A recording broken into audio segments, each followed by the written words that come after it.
വാർത്താമഴയിലേക്ക് സ്വാഗതം. നമ്മൾ ആദ്യം പോകുന്നത് ജാർഖണ്ഡിലേക്കാണ്. ഒരു ട്രെയിൻ അപകടം അവിടെ മണിക്കൂറുകൾക്ക് മുൻപ് ഉണ്ടായിട്ടുണ്ട്. ജാർഖണ്ഡിൽ ട്രെയിൻ ഇടിച്ച് 12 പേർ മരിച്ചു എന്നതാണ് ഏറ്റവും പുതിയ വിവരം. ജംതാരയിലെ കലജ്ഹാരിയ റെയിൽവേ സ്റ്റേഷനിലാണ് ഈ അപകടം ഉണ്ടായത്. ഭഗൽപൂരിലേക്കുള്ള അംക എക്സ്പ്രസ് ട്രെയിനിന് തീ പിടിച്ചെന്ന അഭ്യൂഹത്തെ തുടർന്ന് ആളുകൾ പുറത്തേക്ക് ചാടുകയായിരുന്നു. ഇവരെ മറ്റൊരു ട്രെയിൻ ഇടിച്ചു തെറിപ്പിച്ചു എന്നാണ് വിവരം. അവിടെ നിന്നുള്ള ഏറ്റവും പുതിയ ദൃശ്യങ്ങളാണിത്. ചില പ്രതികരണങ്ങളിലേക്ക് ആദ്യം.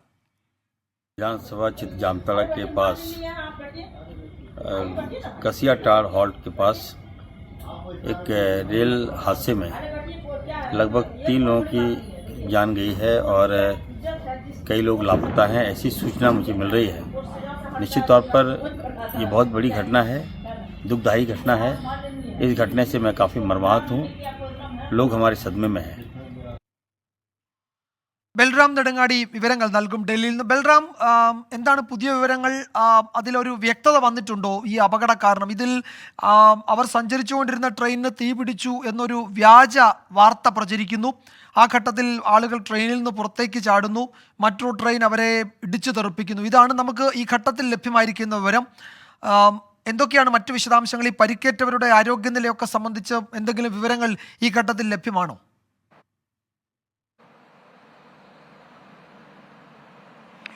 വിജയകുമാർ, ഈ അപകടം സംബന്ധിച്ച് ഇതുവരെയും ഔദ്യോഗികമായ ഒരു വിശദീകരണവും ഇതുവരെയും ലഭ്യമല്ല. ഇപ്പോൾ ഈ സംഭവിച്ച അപകടത്തിന്റെ കാരണം അല്ലെങ്കിൽ എന്താണ് യഥാർത്ഥത്തിൽ സംഭവിച്ചത് എന്നത് പോലും അവ്യക്തമായി തുടരുന്നു എന്നുള്ളതാണ് ആദ്യം പ്രചരിച്ച ഒരു വിഷയം എന്നുള്ളത്.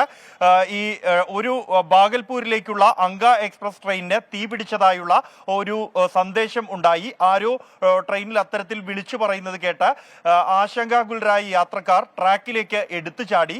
ഈ ട്രാക്കിലേക്ക് രക്ഷപ്പെടാനായി ചാടിയ ആളുകളെ, യാത്രക്കാരെ ജഞ്ച അസൻസോൾ എക്സ്പ്രസ് ഇടിച്ചു തെറിപ്പിച്ചു. ഇത്തരത്തിൽ 12 പേർ മരിച്ചു, നിരവധി പേർക്ക് പരിക്ക് എന്നുള്ളതാണ് പുറത്തുവരുന്ന വിവരം. അതേസമയം ഇതുമായി ബന്ധപ്പെട്ട് ഈ ട്രാക്കിലൂടെ സഞ്ചരിക്കുകയായിരുന്ന വഴിയാത്രക്കാരാണ് അപകടത്തിൽപ്പെട്ടത് എന്ന ഒരു റിപ്പോർട്ടും നിലവിൽ വരുന്നുണ്ട്.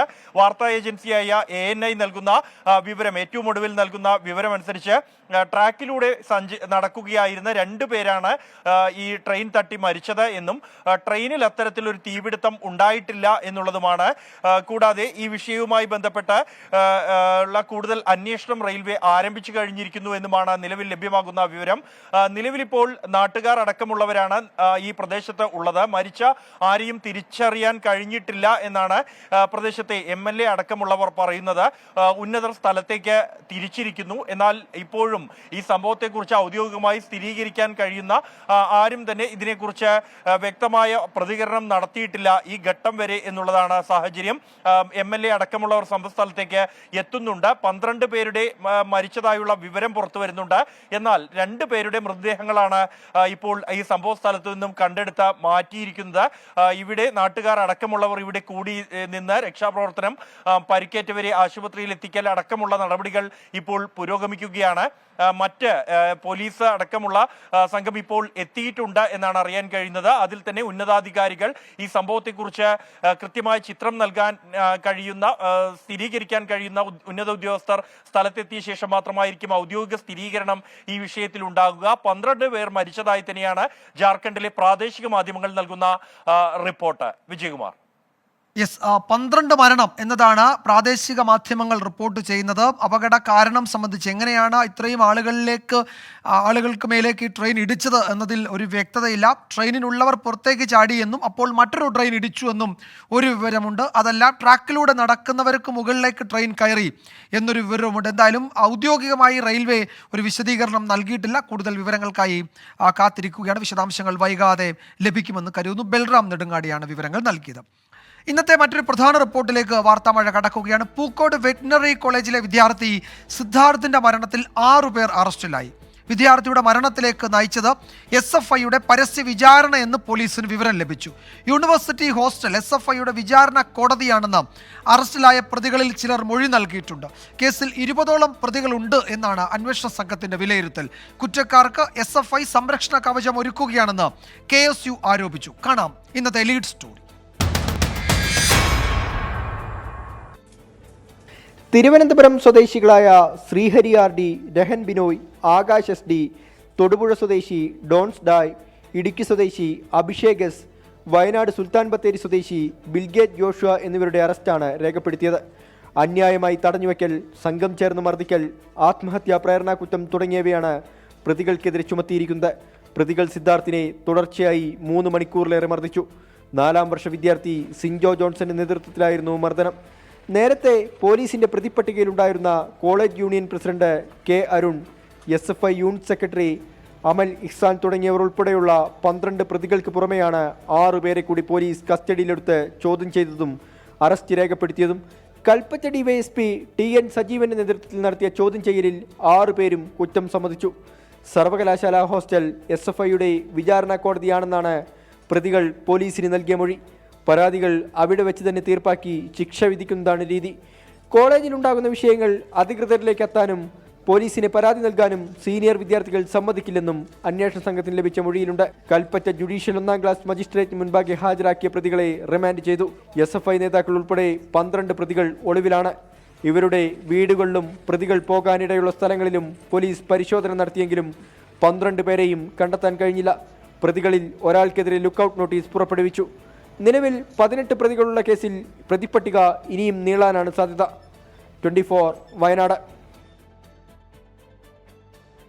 പത്തനംതിട്ട മൗണ്ട് സിയോൺ ലോ കോളേജിൽ വിദ്യാർത്ഥിനിയെ മർദ്ദിച്ചെന്ന പരാതിയിൽ CPIM ഏരിയ കമ്മിറ്റി അംഗമായ വിദ്യാർത്ഥി ജെയ്സൺ ജോസഫിനെ കോളേജിൽ നിന്ന് പുറത്താക്കി. സുപ്രീം കോടതി മുൻകൂർ ജാമ്യാപേക്ഷ തള്ളിയതോടെയാണ് നടപടി. കോളേജിലേക്ക് യൂത്ത് കോൺഗ്രസ് നടത്തിയ മാർച്ച് സംഘർഷത്തിൽ കലാശിച്ചു. തനിക്കെതിരെ മാനേജ്മെന്റും യൂത്ത് കോൺഗ്രസും ഗൂഢാലോചന നടത്തുകയാണെന്ന് ജെയ്സൺ ജോസഫ് ആരോപിച്ചു. കോളേജിലെ വിദ്യാർത്ഥിനിയായ നിളായസ് പണിക്കരെ മർദ്ദിച്ചു എന്ന പരാതിയിൽ ജെയ്സൺ ജോസഫ് ഉൾപ്പെടെയുള്ളവർക്കെതിരെ പോലീസ് ജാമ്യമില്ലാ വകുപ്പ് പ്രകാരം കേസെടുത്തിരുന്നു. ഹൈക്കോടതി മുൻകൂർ ജാമ്യാപേക്ഷ തള്ളിയതോടെ ജെയ്സൺ സുപ്രീം കോടതിയെ സമീപിച്ചെങ്കിലും അനുകൂല ഉത്തരവ് ഉണ്ടായില്ല. ജെയ്സനെ പുറത്താക്കണമെന്നാവശ്യപ്പെട്ട ജില്ലാ പ്രസിഡന്റ് വിജയ് ഇന്ദുചൂടന്റെ നേതൃത്വത്തിലാണ് യൂത്ത് കോൺഗ്രസ് പ്രവർത്തകർ മൗണ്ട് സിയോൺ ലോ കോളേജിലേക്ക് തള്ളിക്കയറിയത്. പ്രവർത്തകർ അക്കാദമിക് കോർഡിനേറ്ററെ പൂട്ടിയിട്ടു. തീരുമാനമെടുക്കാൻ സമയം വേണമെന്ന് മാനേജ്മെന്റ് അധികൃതർ അറിയിച്ചതോടെ യൂത്ത് കോൺഗ്രസ് പ്രവർത്തകർ പ്രകോപിതരായി.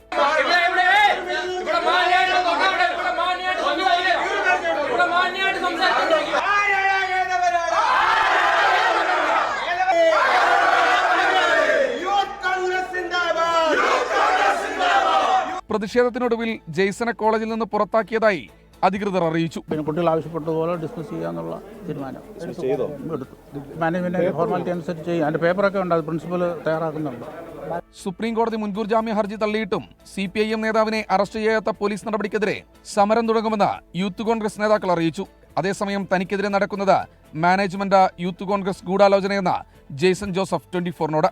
നിയമപരമായി മുൻപോട്ട് പോകുന്ന വെച്ചാൽ ഇത് കോൺഗ്രസിന്റെയും ഈ പറയുന്ന മാനേജ്മെന്റിന്റെയും ഈ പ്രിൻസിപ്പാളിന്റെയും ഈ പറയുന്ന യൂത്ത് കോൺഗ്രസുകാരിയായ പെൺകുട്ടിയുടെയും രാഷ്ട്രീയപരമായ വൈരാഗ്യം തീർക്കുന്നതിന്റെ ഭാഗമായി കെട്ടിച്ചമച്ച കേസ് മാത്രമാണ്. നിയമ നടപടികളുമായി മുന്നോട്ട് പോകുമെന്നും ജെയ്സൺ അറിയിച്ചു. ശ്രീകുമാരൻ 24 പത്തനംതിട്ട. ഇന്നത്തെ മറ്റൊരു പ്രധാന റിപ്പോർട്ടിലേക്ക് വാർത്താ മഴ കടക്കുന്നു. കലങ്ങി മറിഞ്ഞ് ഹിമാചൽ.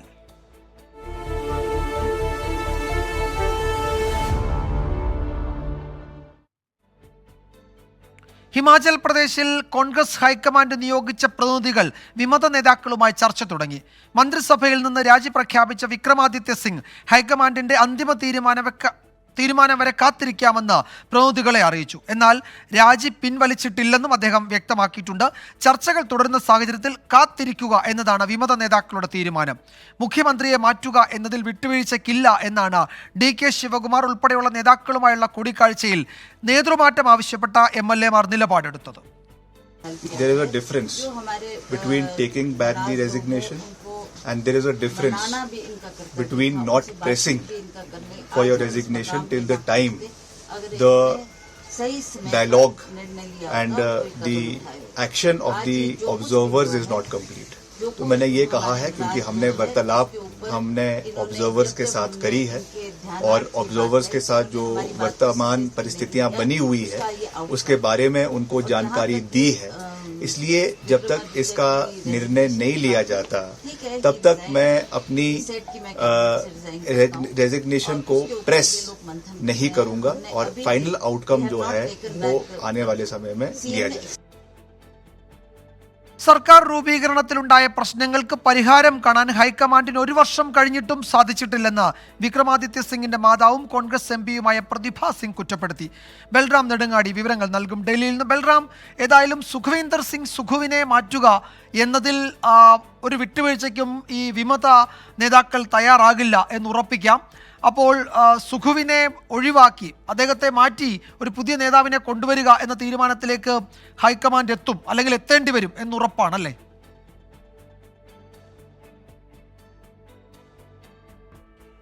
വിജയകുമാർ, മുഖ്യമന്ത്രി സുഖ്വീന്ദർ സിംഗ് സുഖുവിനെ മാറ്റാനുള്ള സമ്മർദ്ദ തന്ത്രം തന്നെയാണ് വിക്രമാദിത്യ സിംഗിന്റെ നേതൃത്വത്തിൽ ഇപ്പോൾ നടന്നുകൊണ്ടിരിക്കുന്നത്. എന്നാൽ കോൺഗ്രസ് ഹൈക്കമാൻഡ് നിയോഗിച്ചിരിക്കുന്ന ഈ നിരീക്ഷക സംഘത്തെ സംബന്ധിച്ചിടത്തോളം പരമാവധി മുഖ്യമന്ത്രിക്ക് ഒപ്പം നിൽക്കാനുള്ള ഒരു മനസ്സാണ് അവർക്ക് ഇപ്പോഴുള്ളത് എന്നാണ് മനസ്സിലാക്കാൻ കഴിയുന്നത്. കോൺഗ്രസ് നേതൃത്വവുമായി ബന്ധപ്പെട്ട കേന്ദ്രങ്ങളിൽ നിന്നും ലഭിക്കുന്ന വിവരവും അതാണ്. കാരണം മുഖ്യമന്ത്രിക്ക് മറ്റ് ഈ 6 MLA-മാർ ഒപ്പം തന്നെ വിക്രമാദിത്യ സിംഗ് എന്നിവർ ഒഴികെയുള്ള മറ്റ് ഭൂരിപക്ഷം MLA-മാരുടെയും പിന്തുണ അദ്ദേഹത്തിനുണ്ട് എന്നുള്ളതാണ് യാഥാർത്ഥ്യം.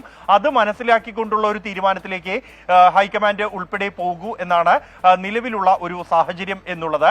കോൺഗ്രസിനെ സംബന്ധിച്ചിടത്തോളം പ്രധാന പ്രതിസന്ധി ഇന്നത്തെ ബജറ്റ് പാസ്സാക്കുക എന്നുള്ളതായിരുന്നു. അത് മറുതന്ത്രത്തിലൂടെ BJP-യുടെ 15 പേരെ സസ്പെൻഡ് ചെയ്തതിലൂടെ അത് ശബ്ദ വോട്ടോടെ പാസ്സാക്കാൻ കഴിഞ്ഞു. തൽക്കാലത്തേക്ക് പ്രശ്നങ്ങൾ അവസാനിപ്പിച്ച ശേഷം ഇനി ഈ പ്രശ്നങ്ങൾ പരിഹരിക്കാൻ വിമതരെ കൂടെ നിർത്താനുള്ള നീക്കമാണ്. ഇന്ന് വിമത നേതാക്കൾ തങ്ങളുടെ വശം വിശദീകരിക്കുന്നതിനായി, അതായത് കോൺഗ്രസിന്റെ പരാതിയിലുള്ള തങ്ങളുടെ വശം വിശദീകരിക്കുന്നതിനായി ഇന്ന് സ്പീക്കർക്ക് മുന്നിൽ ഹാജരായിരുന്നു. അഭിഭാഷകർക്കൊപ്പം ഹാജരായ ഈ വിമത നേതാക്കൾ അറിയിച്ച ഒരു കാര്യം എന്നുള്ളത് തങ്ങൾക്കെതിരെ ഇത്തരത്തിൽ കൂറുമാറ്റ നിരോധന നിയമം പ്രാബല്യത്തിൽ വരില്ല, പ്രായോഗികമാകില്ല എന്നും രേഖാമൂലം തങ്ങളോട് ഇത്തരത്തിലുള്ള നിർദ്ദേശം നൽകിയിട്ടില്ല എന്നുള്ളതുമാണ്. കൂടാതെ ഈ 7 ചട്ടങ്ങൾ ഉൾപ്പെടെ വിശദീകരിച്ച് അത് പാലിക്കപ്പെട്ടിട്ടില്ല എന്നാണ് നേതാക്കൾ അറിയിച്ചത്. എന്നാൽ സ്പീക്കർ വാദം കേട്ടെങ്കിലും തീരുമാനമെടുത്തിട്ടില്ല. ആ തീരുമാനം എന്നുള്ളത് ഈ ഹൈക്കമാൻഡ് പ്രതിനിധികൾ നടത്തുന്ന ചർച്ചകളിൽ അവർ എടുക്കുന്ന തീരുമാനം എന്തായിരിക്കും, എത്രത്തോളം സഹകരിക്കും എന്ന് നോക്കിയ ശേഷം മാത്രം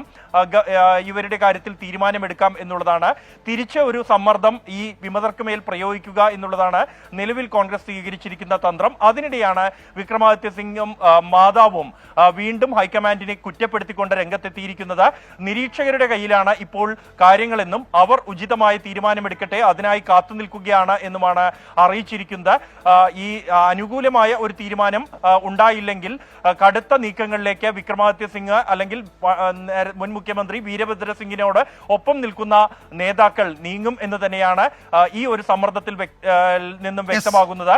താൻ ഇപ്പോൾ സമ്മർദ്ദം എടുക്കുന്നില്ല, കൊടുക്കുകയാണ് ചെയ്യുന്നത് എന്നാണ് വിക്രമാദിത്യ സിംഗ് മാധ്യമങ്ങളോട് പ്രതികരിച്ചത്. എന്തായാലും നിരീക്ഷകർ നടത്തുന്ന ചർച്ചകൾ ഇക്കാര്യത്തിൽ ഏറെ നിർണായകമാകും. നിരീക്ഷകരായ DK ശിവകുമാർ, കൂടാതെ ഭൂപേഷ് ബാഗേൽ, ഭൂപീന്ദർ സിംഗ് ഹൂഡ എന്നിവർ ഷിംലയിൽ ഇപ്പോൾ കോൺഗ്രസ് വിമത നേതാക്കൾ അടക്കമുള്ളവരുമായി ചർച്ച തുടരുകയാണ്. വിജയകുമാർ. ബൽറാം നെടുങ്ങാടിയാണ് വിവരങ്ങൾ നൽകിയത്. മുഖ്യമന്ത്രി സുഖ്വീന്ദർ സിംഗ് സുഖുവിനെ മാറ്റുക എന്നതിൽ ഉറച്ചു നിൽക്കുകയാണ് വിമത നേതാക്കൾ. അതുവരെ രാജി അതിൽ പ്രസ് ചെയ്യില്ല എന്നാണ് വിക്രമാദിത്യ സിംഗ് ഇപ്പോൾ മാധ്യമങ്ങളോട് പറഞ്ഞത്. അസമിൽ കോൺഗ്രസിന് തിരിച്ചടി. അസമിലെ കോൺഗ്രസിന്റെ വർക്കിംഗ് പ്രസിഡന്റ് റാണ ഗോസ്വാമി പാർട്ടിയിൽ നിന്ന് രാജിവെച്ചു. സംഘടനാ ജനറൽ സെക്രട്ടറി KC വേണുഗോപാലിന് അദ്ദേഹം രാജിക്കത്ത് കൈമാറി. ഡൽഹിയിലെത്തിയ റാണ BJP-യിൽ ചേരുമെന്നാണ് റിപ്പോർട്ട്. BJP ദേശീയ അധ്യക്ഷൻ JP നദ്ദയുമായി റാണ കൂടിക്കാഴ്ച നടത്തിയേക്കും. വിവിധ രാഷ്ട്രീയ വിഷയങ്ങൾ ഉന്നയിച്ച തന്റെ സംഘടനാ ചുമതലകളിൽ നിന്നും നേരത്തെ തന്നെ റാണ രാജിവെച്ചിരുന്നു. ഈ മാസം ആദ്യം സംസ്ഥാനത്തെ കോൺഗ്രസിൽ നിന്ന് മറ്റു 2 പ്രധാന നേതാക്കൾ കൂടി BJP-യിൽ ചേർന്നിരുന്നു. ലോക്സഭാ തെരഞ്ഞെടുപ്പിനുള്ള സ്ഥാനാർത്ഥികളെ പ്രഖ്യാപിച്ചു മുസ്ലിം ലീഗ്. സിറ്റിംഗ് MP-മാരായ ET മുഹമ്മദ് ബഷീറും MP അബ്ദുൽ സമദ് സമദാനിയും സീറ്റുകൾ വെച്ചുമാറി. മണ്ഡലമാറ്റത്തിന്റെ കാരണം നേതാക്കൾ വ്യക്തമാക്കിയില്ല. പാണക്കാട് ചേർന്ന മുസ്ലിം ലീഗ് പാർലമെന്ററി പാർട്ടി യോഗത്തിന് ശേഷം സംസ്ഥാന അധ്യക്ഷൻ പാണക്കാട് സാദിഖ് അലി ശിഹാബ് തങ്ങളാണ് സ്ഥാനാർത്ഥികളെ പ്രഖ്യാപിച്ചത്. മലപ്പുറം ലോക്സഭാ മണ്ഡലത്തിൽ ശ്രീ ET മുഹമ്മദ് ബഷീർ സാഹിബാണ്. പൊന്നാനിയിൽ ശ്രീ അബ്ദുൽ സമദ് സമദാനി സാഹിബാണ്. തമിഴ്നാട്ടിലെ രാമനാഥപുരത്ത് Nawaz ഗനിയാണ്. Malappuram MP Abdul Samad Samadani പൊന്നാനിയിലേക്കും Ponnani MP ET Muhammad Basheer മലപ്പുറത്തേക്കും മാറിയതിന്റെ കാരണം വിശദീകരിക്കാൻ നേതൃത്വത്തിന് കഴിഞ്ഞില്ല. അണ്ടർസ്റ്റുഡ് അല്ലേ, നിങ്ങൾക്ക് അതിനിപ്പോൾ വിശദീകരിക്കേണ്ട കാര്യമില്ലല്ലോ. ഒരു പാർട്ടിയുടെ നേതാക്കളുടെ സേവനം എല്ലായിടത്തും ഉണ്ടായിക്കോട്ടെ എന്നുള്ളതാണ്. മലപ്പുറത്ത് മത്സരിക്കാനുള്ള ഇ.ടി. മുഹമ്മദ് ബഷീറിന്റെ താല്പര്യത്തോട് സമദാനിക്ക് വഴങ്ങേണ്ടി വന്നു എന്നാണ് വിവരം.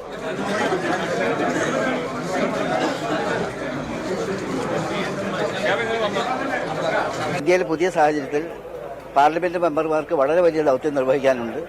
ആ ദൗത്യത്തെപ്പറ്റി ഞങ്ങൾക്ക് കൃത്യമായ ബോധ്യമുണ്ട്. അത് തീർച്ചയായിട്ടും ഞങ്ങൾ അതും ചെയ്യും. കഴിഞ്ഞ കാലഘട്ടങ്ങളിലൊക്കെ പൊന്നാനിക്കൊരു ചരിത്രമുണ്ട്, തിളങ്ങുന്ന ചരിത്രം. വളരെ വലിയ ഒച്ചപ്പാടൊക്കെ ഉണ്ടായിരുന്ന കാലത്തും UDFന്റെ കൂടെ വളരെ ശക്തമായ രീതിയിൽ ഉറച്ചു നിന്ന ഒരു പ്രദേശമെന്ന പാരമ്പര്യമുണ്ട്. അത് ഈ തവണ അതിനേക്കാൾ തിളക്കത്തോടെ ആവർത്തിക്കും. രാജ്യസഭാ സീറ്റ് സ്വീകരിക്കാൻ സമ്മതിച്ച കാര്യം മുസ്ലിം ലീഗ് പരസ്യമാക്കുന്നതിന് മുമ്പ് തന്നെ 3-ാം സീറ്റില്ലെന്ന കാര്യം പ്രഖ്യാപിച്ച് പ്രതിപക്ഷ നേതാവ് വി ഡി സതീശൻ ലീഡെടുത്തു. ലീഗ് സമ്മർദ്ദ ശക്തിയാണെന്ന പ്രചാരണത്തിന് തടയിടാനായിരുന്നു ഈ നീക്കം.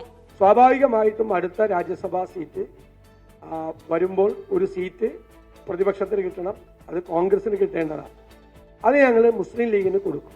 രാജ്യസഭയിലേക്ക് PK ഫിറോസ്, ഫൈസൽ ബാബു, PMA സലാം എന്നിവരെ പരിഗണിച്ചെങ്കിലും യോഗത്തിൽ ഒരു പേരിലേക്ക് എത്താനായില്ല എന്നാണ് സൂചന. തമിഴ്നാട്ടിലെ രാമനാഥപുരം ലോക്സഭാ സീറ്റിൽ സിറ്റിംഗ് MP നവാസ് ഖനി തന്നെ മത്സരിക്കും. 24 മലപ്പുറം. 3-ാം സീറ്റ് എന്ന ആവശ്യത്തിൽ ഇക്കുറിയും വിട്ടുവീഴ്ച ചെയ്യേണ്ടി വന്നതിൽ മുസ്ലിം ലീഗിന് മുറിവായി. സ്ഥാനാർത്ഥികളെ വെച്ചുമാറിയതിൽ വലിയ ചർച്ച വേണ്ട എന്നാണ് ലീഗ് നേതൃത്വത്തിന്റെ നിലപാട്. ലോക്സഭാ തെരഞ്ഞെടുപ്പ് കാലങ്ങളിൽ ആവർത്തിക്കുന്ന മുസ്ലിം ലീഗിന്റെ 3-ാം സീറ്റ് ആവശ്യം ഇക്കുറിയും നടപ്പായില്ല. രാജ്യസഭാ സീറ്റു നൽകാമെന്ന കോൺഗ്രസ് പിടിവാശിക്ക് ലീഗ് വഴങ്ങി. പരമ്പരാഗത സീറ്റുകളിൽ സ്ഥാനാർത്ഥികളെ വെച്ചുമാറേണ്ടിയും വന്നു ലീഗിന്. ലീഗിന്റെ പൊന്നാപുരം കോട്ടയെന്നറിയപ്പെടുന്ന മണ്ഡലങ്ങളിൽ ഭൂരിപക്ഷം കുറയുന്നതാണ് സ്ഥാനാർത്ഥി മാറ്റത്തിന് ലീഗ് നേതൃത്വത്തെ പ്രേരിപ്പിച്ചത്. പൊന്നാനിയിൽ മുൻ ലീഗ് നേതാവ് KS ഹംസ ഇടതു സ്ഥാനാർത്ഥിയായതും കണക്കിലെടുത്തു. സമസ്തയുമായും ജിഫ്രി മുത്തുക്കോയ തങ്ങളുമായും അടുത്ത ബന്ധമാണ് KS ഹംസയ്ക്ക്. കഴിഞ്ഞ ലോക്സഭാ തെരഞ്ഞെടുപ്പിൽ പൊന്നാനിയിൽ 1,81,569 വോട്ടിന്റെ ഭൂരിപക്ഷമാണ് മുസ്ലിം ലീഗ് സ്ഥാനാർത്ഥി E.T. മുഹമ്മദ് ബഷീറിന് ലഭിച്ചത്. കഴിഞ്ഞ നിയമസഭാ തെരഞ്ഞെടുപ്പിലാകട്ടെ ഭൂരിപക്ഷം 10,000-നു താഴെയായി. 7-ൽ 4 നിയമസഭാ മണ്ഡലങ്ങളും LDFനൊപ്പം നിന്നു. താനൂരും തൃത്താലയും മന്ത്രിമണ്ഡലങ്ങളുമായി. മലപ്പുറത്തും സ്ഥിതി ഭിന്നമായിരുന്നില്ല. 2019-ൽ PK കുഞ്ഞാലിക്കുട്ടി 2,60,153 വോട്ടിന് ജയിച്ച മലപ്പുറത്ത് 2021-ൽ ഉപതെരഞ്ഞെടുപ്പ് നടന്നപ്പോൾ ലീഗ് സ്ഥാനാർത്ഥിയുടെ ഭൂരിപക്ഷം 1,14,615 വോട്ടായി ഇടിഞ്ഞു. ലീഗിന് 1.5 ലക്ഷത്തോളം വോട്ട് കുറഞ്ഞപ്പോൾ LDFന് 93,913 വോട്ട് കൂടി. ഇക്കാര്യങ്ങളെല്ലാം പരിഗണിച്ചാണ് ലീഗിന്റെ സ്ഥാനാർത്ഥി മാറ്റം. പക്ഷേ ലീഗ് നേതൃത്വം ഇത് പരസ്യമായി സമ്മതിക്കാൻ തയ്യാറല്ല. Political desk 24. ഇനിയും കോൺഗ്രസിലേക്ക് വന്നാൽ അവിടെ വയനാട്, കണ്ണൂർ, ആലപ്പുഴ ചർച്ച.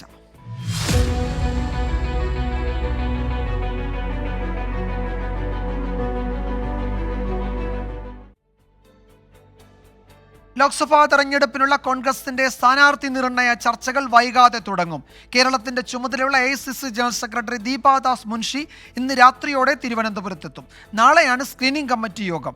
K. സുധാകരൻ മത്സരിക്കുമെന്ന പ്രചാരണം അഭ്യൂഹം മാത്രമെന്ന് VD സതീശൻ പറഞ്ഞു. സീറ്റ് വിഭജനത്തിൽ ഉഭയകക്ഷി ചർച്ചകൾ പൂർത്തിയായതോടെയാണ് സ്ഥാനാർത്ഥി നിർണയത്തിലേക്ക് കോൺഗ്രസ് കടക്കുന്നത്. നാളെ ചേരുന്ന സ്ക്രീനിംഗ് കമ്മിറ്റി യോഗത്തിൽ കോൺഗ്രസ് മത്സരിക്കുന്ന 16 സീറ്റിലും സ്ഥാനാർത്ഥി നിർണയമുണ്ടാകും. വയനാട് ഒഴികെയുള്ള സിറ്റിംഗ് സീറ്റുകളിൽ MPമാർ തന്നെ മത്സരിക്കാൻ നേരത്തെ തീരുമാനമായിരുന്നു. എന്നാൽ കണ്ണൂരിൽ KPCC പ്രസിഡന്റ് K. സുധാകരൻ മത്സരിക്കുമെന്ന പ്രചരണം അഭ്യൂഹം മാത്രമെന്ന് VD സതീശൻ. അടിസ്ഥാനരഹിതമായ വാർത്തകളാണ്. KPCC പ്രസിഡന്റിന് മത്സരിക്കണമോ വേണ്ടയോ എന്ന് അഖിലേന്ത്യാ കോൺഗ്രസ് കമ്മിറ്റി നേതൃത്വമാണ് തീരുമാനിക്കേണ്ടത്. അദ്ദേഹത്തിന് മത്സരിക്കാനുള്ള പ്രയാസമല്ല അദ്ദേഹം പറഞ്ഞത്. അദ്ദേഹം KPCC പ്രസിഡന്റ് സ്ഥാനവും ഇതും കൂടി ഒരുമിച്ച് കൊണ്ടുവരുമ്പോൾ ആ ജോലി തിരക്കാണ് അദ്ദേഹം പാർട്ടിയുടെ ശ്രദ്ധയിൽപ്പെടുത്തിയത്. അത് പാർട്ടി അതിനെക്കുറിച്ച് ആലോചിച്ച് തീരുമാനമെടുക്കും. പിണറായി യുഗത്തിന് ലോക്സഭാ തിരഞ്ഞെടുപ്പ് അന്ത്യം കുറിക്കുമെന്ന് K. സുധാകരൻ. ജനം വെറുത്ത മോദി പിണറായി സർക്കാരുകൾക്കെതിരെയായ ജനരോഷം കേരളത്തിൽ UDF ഒരു രാഷ്ട്രീയ തരംഗമാക്കി മാറ്റും എന്ന് ഞാൻ നിങ്ങളെ അറിയിക്കുകയാണ്. ആലപ്പുഴയിൽ സംഘടനാ ചുമതലയുള്ള AICC general secretary KC Venugopal മത്സരിക്കണമെന്ന ആവശ്യം പാർട്ടിയിൽ ഉയർന്നെങ്കിലും ഇക്കാര്യത്തിൽ ഹൈക്കമാൻഡ് തീരുമാനമെടുക്കുമെന്നും നേതാക്കൾ വ്യക്തമാക്കി. 24 തിരുവനന്തപുരം. പ്രചാരണ ഗാന വിവാദത്തിന് പിന്നാലെ IT സെല്ലിന് മൂക്കുകയറിടാൻ സംസ്ഥാന BJP ഘടകം. നവമാധ്യമങ്ങളിൽ അഭിപ്രായ പ്രകടനത്തിന് NDA ലേബലിൽ പുതിയ സംവിധാനം വരും. മുന്നണിയിലെ ഉഭയകക്ഷി ചർച്ചകൾ പൂർത്തിയായതായി നേതാക്കൾ അറിയിച്ചു. BDJS 4 സീറ്റുകൾ ആവശ്യപ്പെട്ടിട്ടുണ്ടെന്നും PC ജോർജിന്റെ സ്ഥാനാർത്ഥിത്വം തീരുമാനിക്കേണ്ടത് BJP ആണെന്നും തുഷാർ വെള്ളാപ്പള്ളി പറഞ്ഞു. പ്രചാരണഗാന വിവാദത്തിൽ BJP IT സെൽ കൺവീനർക്കെതിരെ സംസ്ഥാന നേതൃത്വം നടപടി ആവശ്യപ്പെടുകയും അതിനു സാധ്യതയില്ല എന്ന് ദേശീയ നേതൃത്വം വ്യക്തമാക്കുകയും ചെയ്തിരുന്നു.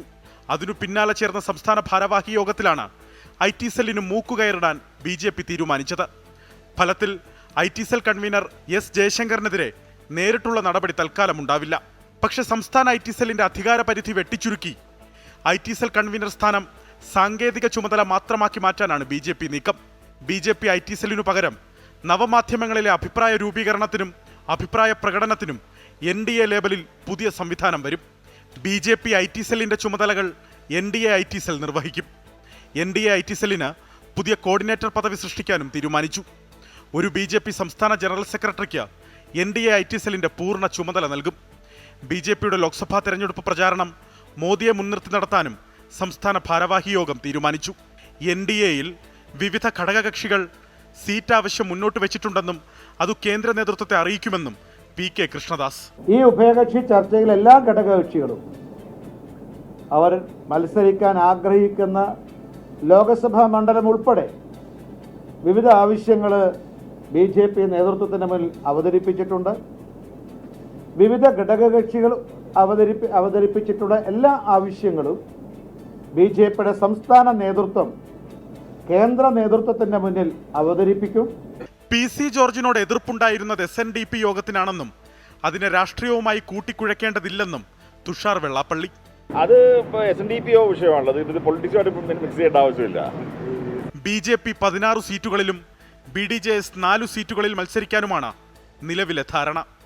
നാളെ ഡൽഹിയിൽ നടക്കുന്ന ചർച്ചകൾക്കു ശേഷം ഇക്കാര്യം ഘടകകക്ഷികളെ അറിയിക്കും. അലക്സ് റാം മുഹമ്മദ്, 24, തിരുവനന്തപുരം. മറ്റൊരു പ്രധാന റിപ്പോർട്ടിലേക്ക്. കാടുകയറാതെ പടയപ്പ.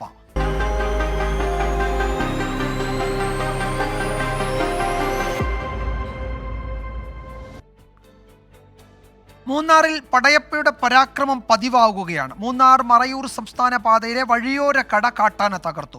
തലയാർ എസ്റ്റേറ്റിലാണ് ആന നിലയുറപ്പിച്ചിരിക്കുന്നത്.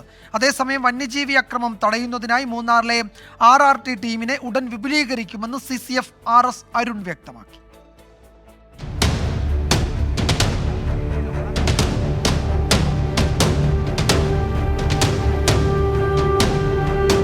മതപ്പാടിലുള്ള പടയപ്പ കൂടുതൽ പ്രകോപിതരാണ്. ഒരു പിടിയാനയ്ക്കും കുട്ടിയാനയ്ക്കുമൊപ്പമാണ് ഇപ്പോഴത്തെ സഞ്ചാരം. ഇന്നലെ നയമക്കാട് എസ്റ്റേറ്റ് മേഖലയിൽ ഉണ്ടായിരുന്ന കാട്ടാന ഇന്ന് തലയാർ എസ്റ്റേറ്റിലേക്ക് നീങ്ങി. ജനവാസ മേഖലയിൽ ഇറങ്ങിയ പടയപ്പയെ RRT തുരത്തി.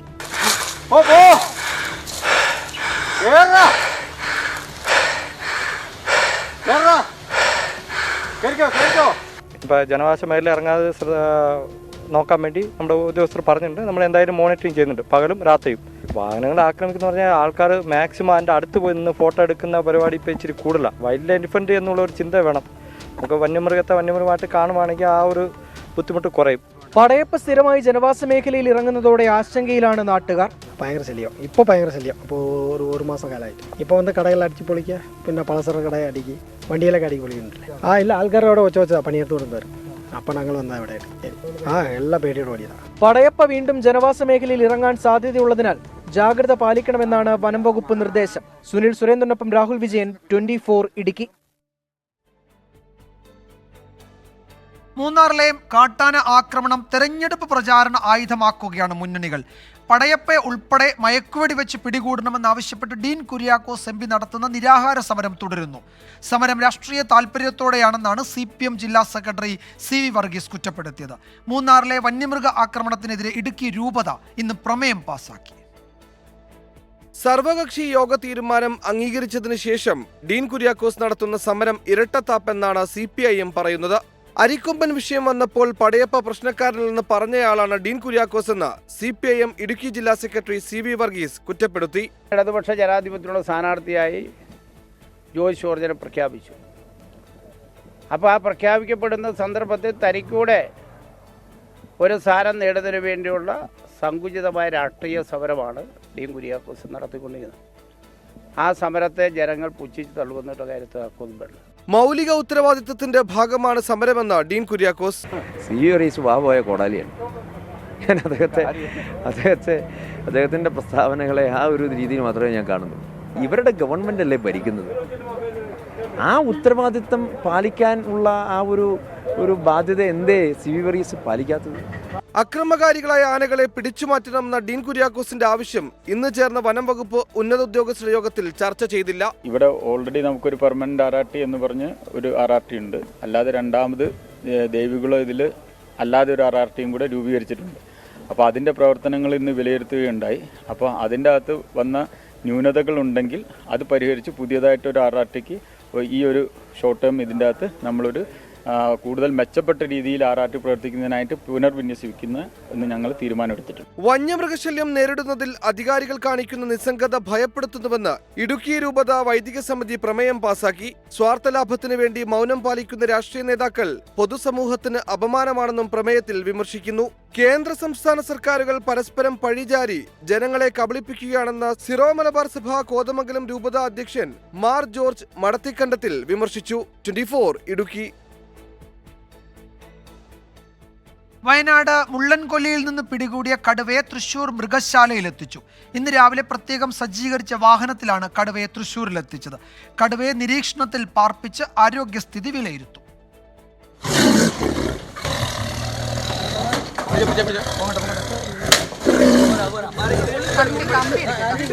പല്ലുകൾ നഷ്ടപ്പെട്ട കടുവയ്ക്ക് ഇരപിടിക്കാൻ പ്രയാസമുണ്ടെന്ന റിപ്പോർട്ടിനെ തുടർന്നാണ് ചികിത്സ നൽകി സംരക്ഷിക്കാനുള്ള തീരുമാനം. തൃശൂരിലേക്ക് മാറ്റുന്ന മൂന്നാമത്തെ കടുവയാണ് WWL 127. ഇന്ന് രാവിലെ പ്രത്യേകം സജ്ജീകരിച്ച വാഹനത്തിലാണ് കടുവയെ തൃശൂരിലെ മൃഗശാലയിൽ എത്തിച്ചത്. കടുവയെ നിരീക്ഷണത്തിൽ പാർപ്പിച്ച് ആരോഗ്യസ്ഥിതി വിലയിരുത്തും. ഇതിന് ഇവിടെ വൈദ്യസഹായം നൽകാനാണ് ഉദ്ദേശിക്കുന്നത്. അപ്പോൾ ഒരു ക്വാറന്റൈൻ പീരീഡിൽ ഇവിടെ സൂക്ഷിക്കാനും പിന്നീട് ഫോറസ്റ്റിൻ്റെ നിർദ്ദേശാനുസരണം ബാക്കി കാര്യങ്ങൾ തീരുമാനിക്കാനാണ് ഉദ്ദേശിക്കുന്നത്. അല്ല, ആരോഗ്യസ്ഥിതി വലിയ കുഴപ്പമില്ല. എങ്കിലും അതിൻ്റെ ബാക്കി അനാലിസിസൊക്കെ നടത്തി കഴിഞ്ഞാൽ മറ്റു വല്ല രോഗങ്ങളോ കാര്യങ്ങളൊക്കെ ഉണ്ടോ എന്ന് മനസ്സിലാക്കാൻ വേണ്ടി പറ്റും. 2 ദിവസം മുമ്പ് പിടികൂടിയ കടുവ സുൽത്താൻ ബത്തേരി കുപ്പാടിയിലെ മൃഗപരിപാലന കേന്ദ്രത്തിൽ ചികിത്സയിലായിരുന്നു. കടുവയ്ക്ക് കാര്യമായ ആരോഗ്യ പ്രശ്നങ്ങൾ ഇല്ല എന്നാണ് പ്രാഥമിക പരിശോധനാ ഫലം. 24 തൃശൂർ. പത്തനംതിട്ട കലഞ്ഞൂരിൽ പശുവിനെ പുലി ആക്രമിച്ചുവെന്ന് പരാതി. കലഞ്ഞൂർ പാടം തട്ടാക്കുടി ഭാഗത്ത് ജനവാസ മേഖലയിലാണ് ആക്രമണം ഉണ്ടായത്. വൈകിട്ട് 4:30യോടെയാണ് സംഭവം ഉണ്ടായതെന്ന് നാട്ടുകാർ പറഞ്ഞു. തൃശൂർ ഉത്രാളിക്കാവ് പൂരത്തോടനുബന്ധിച്ച് വടക്കാഞ്ചേരി ദേശത്തിന്റെ എഴുന്നള്ളിപ്പിനിടെ ആന ഇടഞ്ഞു. വടക്കാഞ്ചേരി ശിവവിഷ്ണു ക്ഷേത്രത്തിലാണ് സംഭവം. പുത്തൻകുളങ്ങര അർജുനൻ എന്ന ആനയാണ് ഇടഞ്ഞത്.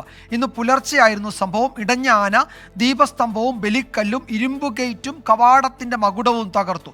തിക്കിലും തിരക്കിലും പെട്ട് ചിലർക്ക് നേരിയ പരിക്കേൽക്കുകയും ചെയ്തു. പാപ്പാന്മാർ 1 മണിക്കൂറോളം പരിശ്രമിച്ചാണ് ആനയെ നിയന്ത്രണത്തിലാക്കിയത്. നടിയെ ആക്രമിച്ച കേസിൽ നടൻ ദിലീപിന്റെ ജാമ്യം റദ്ദാക്കണമെന്ന ക്രൈംബ്രാഞ്ച് ഹർജി ഹൈക്കോടതി തീർപ്പാക്കി. ഉത്തരവിലെ പരാമർശങ്ങൾ വിചാരണയെ ബാധിക്കരുതെന്ന് കോടതി വ്യക്തമാക്കി. ദിലീപിന്റെ ജാമ്യം റദ്ദാക്കിയാൽ കൂടുതൽ നിയമപ്രശ്നങ്ങളിലേക്ക് പോകുമെന്നും ഇത് കൂടുതൽ സങ്കീർണതകൾക്ക് കാരണമാകുമെന്നും കോടതി നിരീക്ഷിച്ചു. നടിയെ ആക്രമിച്ച കേസിൽ ദിലീപിന്റെ ജാമ്യം റദ്ദാക്കിയാൽ അത് കൂടുതൽ നിയമപ്രശ്നങ്ങൾക്കും സങ്കീർണതകൾക്കും കാരണമാകും. ഇത് വിചാരണാ നടപടികളെ ബാധിക്കുമെന്നതിനാൽ 8ാം പ്രതി ദിലീപിന്റെ ജാമ്യം റദ്ദാക്കുന്നില്ല.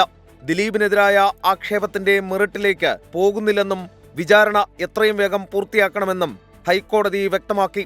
ജാമ്യം റദ്ദാക്കണമെന്ന ആവശ്യം നിരസിച്ച ഹൈക്കോടതി ഉത്തരവ് കേസിന്റെ വിചാരണയെ ബാധിക്കരുതെന്നും സിംഗിൾ ബെഞ്ച് നിർദ്ദേശിച്ചു. നേരത്തെ ദിലീപ് ജാമ്യവ്യവസ്ഥകൾ ലംഘിച്ചെന്ന് ചൂണ്ടിക്കാട്ടിയായിരുന്നു ക്രൈംബ്രാഞ്ച് ഹൈക്കോടതിയെ സമീപിച്ചത്. ഇതേ ആവശ്യമുന്നയിച്ച് വിചാരണ കോടതിയെ സമീപിച്ചിരുന്നെങ്കിലും ആവശ്യം അനുവദിച്ചില്ല. ദിലീപ് സാക്ഷികളെ സ്വാധീനിച്ചതിനും തെളിവുകൾ നശിപ്പിച്ചതിനും തുടരന്വേഷണത്തിൽ തെളിവ് ലഭിച്ചെന്നായിരുന്നു ക്രൈംബ്രാഞ്ച് ചൂണ്ടിക്കാട്ടിയത്. എസ് ശ്രീകാന്ത്, 24 കൊച്ചി. സംസ്ഥാനത്ത് 5 വയസ്സിൽ തന്നെ 1ാം ക്ലാസ് പ്രവേശനം നടത്തുമെന്ന് ആവർത്തിച്ച് വിദ്യാഭ്യാസ മന്ത്രി വി ശിവൻകുട്ടി. പ്രായപരിധി മാറ്റണം എന്നുള്ള ഒരു നിർദ്ദേശവും കേന്ദ്രത്തിൽ നിന്ന് ലഭിച്ചിട്ടില്ലെന്ന് മന്ത്രി പറഞ്ഞു. 5 വയസ്സ് എന്നത് സംസ്ഥാന സർക്കാരിന്റെ നിലപാടാണെന്നും അദ്ദേഹം വ്യക്തമാക്കി. അടുത്ത അധ്യയന വർഷത്തിൽ 1-ാം ക്ലാസ്സിലേക്കുള്ള ഏറ്റവും കുറഞ്ഞ പ്രായപരിധി 6 വയസ്സാക്കണമെന്ന് ചൂണ്ടിക്കാട്ടി കേന്ദ്രം സംസ്ഥാനങ്ങൾക്ക് കത്തയച്ചിരുന്നു. പല സംസ്ഥാനങ്ങളും കഴിഞ്ഞ വർഷങ്ങളിൽ നിർദ്ദേശം പാലിക്കാത്തതിനെ തുടർന്നാണ് കത്തയച്ചത്. എന്നാൽ കേരളത്തിൽ ഇത് നടപ്പാക്കില്ലെന്ന് നേരത്തെ തന്നെ സർക്കാർ വ്യക്തമാക്കിയിരുന്നു. പ്രായപരിധിയിൽ സംസ്ഥാനത്തിന് തീരുമാനമെടുക്കാനുള്ള അധികാരമുണ്ടെന്നും 5 വയസ്സെന്നത് തന്നെയാണ് സർക്കാർ നിലപാടെന്നും വിദ്യാഭ്യാസ മന്ത്രി. നമ്മൾ 5 വയസ്സെന്നുള്ള നിലയിൽ തന്നെ നിൽക്കുകയാണ്. നമുക്ക് പ്രത്യേകിച്ച് ഒരു നിർദ്ദേശമൊന്നും ഗവൺമെൻറ് കിട്ടിയിട്ടില്ല. ചിലപ്പോൾ എനിക്ക് കിട്ടുമായിരിക്കാം. ഒരു സംവിധാനം നിൽക്കുന്ന ഒരു സംവിധാനത്തെ മാറ്റിയാൽ അത് വലിയ സാമൂഹിക പ്രശ്നം തന്നെ ഉണ്ടാകും. ദേശീയ വിദ്യാഭ്യാസ നയത്തിലെ നിർദ്ദേശങ്ങൾ പാലിക്കണമെന്നാണ് കേന്ദ്രത്തിന്റെ ആവശ്യം. എന്നാൽ നടപ്പാക്കില്ല എന്ന നിലപാടിൽ ഉറച്ചു നിൽക്കുകയാണ് സംസ്ഥാന സർക്കാർ. അതേസമയം സംസ്ഥാനത്തെ SSLC ഹയർ സെക്കൻഡറി പരീക്ഷകൾക്കായുള്ള ഒരുക്കങ്ങൾ പൂർത്തിയായെന്ന് മന്ത്രി അറിയിച്ചു. മാർച്ച് 4-ന് SSLC പരീക്ഷയും മാർച്ച് 1-ന് ഹയർ സെക്കൻഡറി പരീക്ഷയും ആരംഭിക്കും. 2971 കേന്ദ്രങ്ങളിലായി 4,27,105 വിദ്യാർത്ഥികൾ ഇത്തവണ SSLC പരീക്ഷ എഴുതും. 4,14,151 വിദ്യാർത്ഥികൾ +1-ലും 4,41,213 വിദ്യാർത്ഥികൾ +2-ലും പരീക്ഷ എഴുതും. 24 തിരുവനന്തപുരം. സംസ്ഥാനത്ത് RC ബുക്ക്, ലൈസൻസ് എന്നിവ വിതരണം ചെയ്യുന്നതിലെ പ്രതിസന്ധിക്ക് പരിഹാരമാകുന്നു. അച്ചടി കമ്പനികൾക്കുള്ള കുടിശ്ശിക തീർക്കാൻ തുക അനുവദിക്കുന്നതിന് മന്ത്രിസഭായോഗം തീരുമാനിച്ചു. കുടിശ്ശിക വന്നതിനാൽ 5 മാസമായി അച്ചടി നിർത്തിവെച്ചിരിക്കുകയായിരുന്നു. ബംഗളൂരു ആസ്ഥാനമായ ITI ലിമിറ്റഡ് എന്ന കമ്പനിക്ക് 8.66 കോടി രൂപയും സീഡിറ്റിന് നൽകാനുള്ള 15 കോടി രൂപയുമാണ് അനുവദിച്ചത്. രേഖകൾ തപാൽ മാർഗം അയച്ചതിന് 6 കോടി രൂപ പോസ്റ്റൽ വകുപ്പിനും നൽകാനുണ്ട്. സാമ്പത്തിക പ്രതിസന്ധിയിൽ കേരളവും കേന്ദ്രവും തമ്മിൽ വീണ്ടും ചർച്ചയ്ക്ക് സാധ്യത തെളിയുന്നു. ചർച്ചയ്ക്ക് തയ്യാറെന്ന് കേന്ദ്ര സർക്കാർ അറിയിച്ചതായി സംസ്ഥാന സർക്കാരിന്റെ ഡൽഹിയിലെ പ്രത്യേക പ്രതിനിധി KV തോമസ് പറഞ്ഞു. പ്രധാനമന്ത്രിയുടെ ഉപദേഷ്ടാക്കളുമായി നടത്തിയ ചർച്ചയിൽ പ്രതീക്ഷയുണ്ടെന്നും അദ്ദേഹം 24-നോട് പ്രതികരിച്ചു. സുപ്രീം കോടതി ഇടപെടലിനെ തുടർന്ന് കേന്ദ്രവുമായി സംസ്ഥാനം നടത്തിയ ചർച്ച പരാജയപ്പെട്ടിരുന്നു. ന്യായമായ ആവശ്യങ്ങളിൽ കേന്ദ്രം അനുകൂല മറുപടി നൽകിയില്ലെന്നാണ് സംസ്ഥാന സർക്കാരിന്റെ ആരോപണം. പ്രധാനമന്ത്രിയുടെ ഉപദേഷ്ടാക്കളുമായി വീണ്ടും നടത്തിയ ചർച്ചയിലാണ് പ്രശ്ന പരിഹാരത്തിന് സാധ്യത തുറന്നത്. ചർച്ചയ്ക്ക് തയ്യാറെന്ന് കേന്ദ്രം അറിയിച്ചതായി KV തോമസ് വ്യക്തമാക്കി. സാമ്പത്തിക പ്രശ്നങ്ങൾ അത് വേണമെങ്കിൽ ഒരു ചർച്ചയ്ക്ക് കൂടി തയ്യാറാണ് അവർ എന്ന് പറഞ്ഞു. അപ്പോൾ ഞങ്ങൾ 8 കാര്യങ്ങളാണ് അതുമായി ബന്ധപ്പെട്ട് കൊടുത്തിട്ടുള്ളത്. നമ്മുടെ UGC ഗ്രാൻഡ് ഉൾപ്പെടെ അത് ചർച്ചയ്ക്ക് തയ്യാറാണെന്ന് പറഞ്ഞു. അപ്പോൾ അവർ പറഞ്ഞ കാര്യങ്ങളെല്ലാം ഞാൻ മുഖ്യമന്ത്രിയെ ധരിപ്പിക്കും. പ്രധാനമന്ത്രിയുടെ ഓഫീസുമായി നടത്തിയ ചർച്ചയിൽ എയിംസും കേരയിലും വിഷയമായി. തെരഞ്ഞെടുപ്പ് അടുത്ത സാഹചര്യത്തിൽ കേന്ദ്രത്തിന്റെ ഭാഗത്തു നിന്ന് അനുകൂല തീരുമാനം ഉണ്ടാകുമെന്ന പ്രതീക്ഷയാണ് സംസ്ഥാനത്തിന് ഉള്ളത്. സംസ്ഥാനത്തിന്റെ തീരുമാനം കേന്ദ്രത്തെ അറിയിക്കുന്ന മുറയ്ക്കായിരിക്കും സാമ്പത്തിക പ്രതിസന്ധിയിൽ ചർച്ച നടക്കുക. 24 ഡൽഹി. ക്ലിഫ് ഹൗസ് ഉൾപ്പെടെ കേരളത്തിലെ ഔദ്യോഗിക വസതികൾ പലതും പരിതാപകരമായ അവസ്ഥയിലാണെന്ന് മുഖ്യമന്ത്രി പിണറായി വിജയൻ. ഷർട്ടും മുണ്ടും ഇസ്തിരിയിട്ട് വെച്ചാൽ അതിൽ മരപ്പട്ടി മൂത്രമൊഴിക്കും. കിടപ്പുമുറിയിൽ ഒരു ഗ്ലാസ് വെള്ളം തുറന്നു വയ്ക്കാൻ കഴിയാത്ത അവസ്ഥ. കേരളത്തിന്റെ അഭിമാനമായിരുന്ന ചില ഗസ്റ്റ് ഹൗസുകളെ ഇപ്പോൾ ദയാവധത്തിന് വിട്ടിരിക്കുകയാണെന്ന് മുഖ്യമന്ത്രി പറഞ്ഞു. സർക്കാർ വക കെട്ടിടങ്ങൾ സംരക്ഷിക്കാൻ പണം ചെലവഴിക്കുന്നത് ദുർവ്വയമല്ലെന്ന് മുഖ്യമന്ത്രി വ്യക്തമാക്കി. സൗകര്യങ്ങളോടും കൂടി താമസിക്കുന്നവരാണ് മന്ത്രിമാർ എന്നാണല്ലോ സാധാരണ ജനങ്ങളൊക്കെ കണക്കാക്കുന്നത്. അപ്പോൾ ആ മന്ത്രിമാർ താമസിക്കുന്ന ചില വീടുകളുടെ അവസ്ഥ നോക്കണം എന്താണെന്ന്. നിങ്ങൾ രാവിലെ ഇടേണ്ട ഷർട്ടൊക്കെ ഇപ്പോഴത്തെ കാലത്ത് എല്ലാവരും ഇസ്ത്രീട്ടൊക്കെ വെക്കുമല്ലോ. അങ്ങനെ വെച്ച് വിചാരിക്കുക, കുറച്ച് കഴിയുന്നുണ്ടാവും അതിൻ്റെ നേരെ ഒരു വെള്ളം വരുന്നു. ഏതാ വെള്ളം? മരപ്പട്ടി മൂത്രമൊഴിച്ചതാണ്. നിങ്ങൾക്ക് സ്വന്തം കിടപ്പുമുറിയിൽ ഒരു ഗ്ലാസ് വെള്ളം വിശ്വാസത്തിൽ ഇങ്ങനെ വെക്കാൻ പറ്റില്ല. അതെടുത്ത് കുടിക്കാൻ അടച്ചു തന്നെ വെച്ചിരിക്കണം. പിന്നെ എപ്പോഴാണ് ഈ സാധനം ഇതിനകത്ത് വീഴുക എന്നുള്ളത് സംശയിക്കേണ്ട അവസ്ഥയാണ്. യാത്രക്കാരൻ പുകവലിച്ചതിനെ തുടർന്ന് വന്ദേ ഭാരത് എക്സ്പ്രസ് ആലുവയ്ക്ക് സമീപം നിർത്തിയിട്ടു. ഇന്ന് രാവിലെ 9 മണിയോടെ ആലുവ റെയിൽവേ സ്റ്റേഷന് സമീപത്താണ് ട്രെയിൻ നിർത്തിയത്. പുകവലിച്ച യാത്രക്കാരനെ കണ്ടെത്താൻ CCTV ദൃശ്യങ്ങൾ പരിശോധിക്കുമെന്ന് RPF അറിയിച്ചു. തിരുവനന്തപുരത്ത് നിന്ന് കാസർകോട്ടേക്ക് പോയ വന്ദേ ഭാരത് എക്സ്പ്രസ് ആണ് യാത്രക്കാരന്റെ പുകവലി കാരണം ആലുവ റെയിൽവേ സ്റ്റേഷന് സമീപത്ത് നിർത്തിയിടേണ്ടി വന്നത്. യാത്രക്കാരൻ ട്രെയിനിനുള്ളിൽ പുകവലിച്ചതോടെ ട്രെയിനിലെ സ്മോക്ക് അലാറം ശബ്ദിച്ചു. ഇതോടെ മുന്നറിയിപ്പ് ലഭിച്ച ലോക്കോ പൈലറ്റ് ട്രെയിൻ നിർത്തി. C5 കോച്ചിലെ യാത്രക്കാരനാണ് പുകവലിച്ചതെന്ന് പരിശോധനയിൽ കണ്ടെത്തി. ട്രെയിനിനുള്ളിലെ CCTV ക്യാമറ പരിശോധിച്ച് പുകവലിച്ച യാത്രക്കാരനെ കണ്ടെത്താൻ RPF ശ്രമം തുടങ്ങി. 23 മിനിറ്റാണ് പുകവലി കാരണം ട്രെയിൻ നിർത്തിയിടേണ്ടി വന്നത്. റെയിൽവേക്കുണ്ടായ നഷ്ടം യാത്രക്കാരനിൽ നിന്ന് ഈടാക്കുമെന്നും റെയിൽവേ അറിയിച്ചു. S. ശ്യാംകുമാർ, 24, കൊച്ചി. മാസപ്പടി വിവാദത്തിൽ മാത്യു കുഴൽനാടൻ MLAയും മന്ത്രിമാരും തമ്മിലുള്ള വാഗ്വാദം തുടരുന്നു. കരിമണൽ കമ്പനിയായ CMRL മുഖ്യമന്ത്രി വഴിവിട്ട സഹായം നൽകിയെന്ന മാത്യു കുഴൽനാടന്റെ ആരോപണമാണ് തർക്കത്തിന് വീണ്ടും കാരണമായത്. മന്ത്രിമാരായ P. രാജീവും MB രാജേഷും ഉന്നയിച്ച ചോദ്യങ്ങൾക്ക് മറുപടിയുമായി മാത്യു കുഴൽനാടൻ വീണ്ടും രംഗത്തെത്തി. അടിസ്ഥാനരഹിതമായ കാര്യങ്ങൾ പറയുന്ന മാത്യു കുഴൽനാടനുമായി സംവാദത്തിന് ഏതെങ്കിലും കുട്ടികളെ അയക്കാമെന്ന് P. രാജീവ് പരിഹസിച്ചു. CMRLന്റെ ഉപകമ്പനിയായ KREML വേണ്ടി ഭൂപതിവ് ചട്ടം ഭേദഗതി ചെയ്യാൻ മുഖ്യമന്ത്രി നേരിട്ട് ഇടപെട്ടുവെന്നാണ് മാത്യു കുഴൽനാടന്റെ ആരോപണം. CMRLന് ആദ്യം കരാർ നൽകിയത് UDF സർക്കാരാണെന്നും മാത്യു അതേക്കുറിച്ച് മിണ്ടുന്നില്ലെന്നും മന്ത്രി P. രാജീവ് തിരിച്ചടിച്ചു. P. രാജീവിന് മാത്യു കുഴൽനാടന്റെ മറുപടി ഇങ്ങനെ: UDF സർക്കാരിന്റെ കാലത്ത് ലീസ് നൽകിയെന്ന് മാത്രമല്ല, ലീസ് നൽകിയത് 10 ദിവസം കഴിഞ്ഞപ്പോൾ ആ നടപടി തെറ്റാണ് എന്ന് കണ്ട് അത് മരവിപ്പിക്കുകയും അത് സ്റ്റോപ്പ് ചെയ്യുകയും ചെയ്തു. 2016 ലീസ് ടെർമിനേറ്റ് ചെയ്യാൻ നമ്മുടെ സർക്കാരിന് അവകാശവും അധികാരവും സുപ്രീം കോടതി നൽകിയപ്പോൾ അത് വിനിയോഗിച്ചില്ല എന്ന് മാത്രമല്ല, മുഖ്യമന്ത്രി തന്നെ വ്യവസായ നയത്തിൽ ആ ലീസ് നൽകുന്നതിന് വേണ്ട ഇടപെടൽ നൽകി. തോട്ടപ്പള്ളി സ്പിൽവേയിൽ നിന്ന് ലഭിക്കുന്ന മണലിൽ നിന്ന് IRE വേർതിരിച്ചെടുക്കുന്ന ഇൽമനൈറ്റ് സർക്കാർ സ്ഥാപനമായ KMML മാത്രമേ കൊടുക്കാവൂ എന്ന് കരാറുണ്ട്. ഈ സാഹചര്യത്തിൽ IRE എങ്ങനെയാണ് ഇൽമനൈറ്റ് പുറത്തു കൊടുക്കുന്നതെന്ന് മന്ത്രി ചോദിച്ചിരുന്നു. ലോഡ് കണക്കിന് ഇൽമനൈറ്റ് CMRലേക്ക് വന്നതിന്റെ ഇ-വേ ബിൽ പുറത്തുവിട്ട മാത്യുവിന്റെ മറുപടി: വ്യവസ്ഥ ലംഘിച്ച് ഇൽമനൈറ്റ് കടത്തിയത് അന്വേഷിക്കാൻ വ്യവസായ മന്ത്രിക്ക് ധൈര്യമുണ്ടോ എന്നും മാത്യു കുഴൽനാടൻ. കഴിഞ്ഞ വർഷങ്ങളിൽ 100 കണക്കിന് ലോഡുകൾ ഇൽമിനേറ്റ് ചവറയിൽ നിന്നും CMRലേക്ക് വന്നതിൻ്റെ ബില്ലുകളാണ് സാർ ഈ കാണുന്നത്. ചവറയിൽ IRE അല്ലാതെ മറ്റാരെങ്കിലും ഇൽമിനേറ്റ് സപ്ലൈ ചെയ്യുന്നുണ്ടോ? ആർജവമുണ്ടോ വ്യവസായ മന്ത്രി എന്ന നിലയിൽ ഈ MOU ലംഘിച്ച് ഇൽമിനേറ്റ് നടത്തിയതിനെ കുറിച്ച് അന്വേഷിക്കാൻ?